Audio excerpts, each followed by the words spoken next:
আসসালামু আলাইকুম। কবরের আগে ইসলামে অনেক ভয়াবহ বিবরণ রয়েছে যা মানুষকে গুনাহ থেকে বাঁচতে সতর্ক করে। আমি আজকে কবরে এমন কিছু আযাবের কথা বলবো যে কথাগুলো শুনলে আপনাদের জীবনে অনেক পরিবর্তন আসবে এবং আপনাদের জীবন অনেক পরিবর্তন হবে ইনশাআল্লাহ।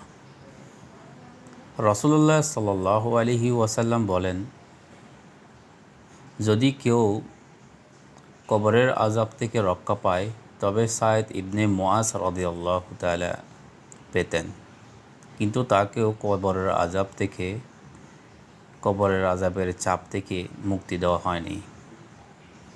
কবরে সাপ বিচ্ছু নিয়ে অনেক বর্ণনা আছে। কোনো কোনো হাদিস বর্ণিত আছে পাপী ব্যক্তিকে কবরের মধ্যে সাপ, বিচ্ছু বা আগুন দিয়ে শাস্তি দেওয়া হয়।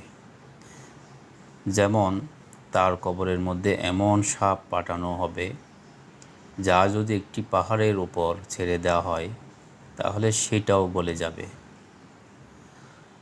কিছু কিছু লোকের জন্য কবরে আগুনের পরিমাণ এত ভয়ানক হবে, আল্লাহ বলেন, আগুনের সামনে তারা উপস্থিত হবে সকাল ও সন্ধ্যায়। আর যখন কিয়ামত সংঘটিত হবে তখন বলা হবে, ফেরাউনের লোকদেরকে কঠিনতম শাস্তি দাও। সূরা গাফির আয়াত নাম্বার 46। ফেরেশতা মুনকার ও নাকিরের প্রশ্ন। কাফনের পরে ফেরেশতা মুনকার ও নাকির এসে প্রশ্ন করবেন, তোমার প্রতিপালককে, তোমার ধর্ম কী? এই লোকটি রাসূল সাল্লাল্লাহু আলাইহি ওয়াসাল্লাম কি তুমি চিনো? যদি কেউ উত্তর দিতে না পারে তখন ভয়াবহ শাস্তি শুরু হয়ে যাবে। কবরের ভিতরে কিয়ামত পর্যন্ত শাস্তি চলতে থাকবে। একটি সহিহ হাদিস এসেছে, রাসূল সাল্লাল্লাহু আলাইহি ওয়াসাল্লাম দুটি কবরের পাশে দাঁড়িয়ে বললেন, এরা উভয় আযাব পাচ্ছে এবং তারা বড় কোনো গুনাহের কারণে নয়।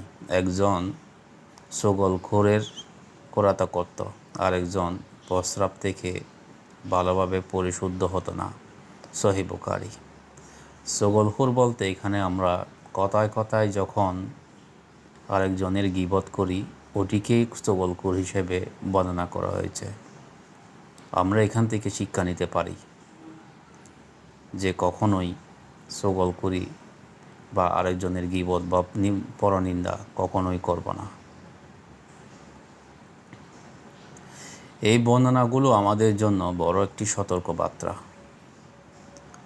আল্লাহর ভয়, তওবা, নামাজ, যাকাত, হক আদায়, এসবের মাধ্যমে কবরের আযাব থেকে রক্ষা পাওয়ার উপায় আছে। আমরা বেশি বেশি দান সদকা করব, মানুষকে সাহায্য করব, ভালো কাজের সঙ্গে থাকব, 5 ওয়াক্ত নামাজ পড়ব। আশা করি আমার ভিডিওটি আপনাদের অনেক ভালো লাগবে। যদি ভালো লাগে অবশ্যই লাইক শেয়ার দিতে ভুলবেন না।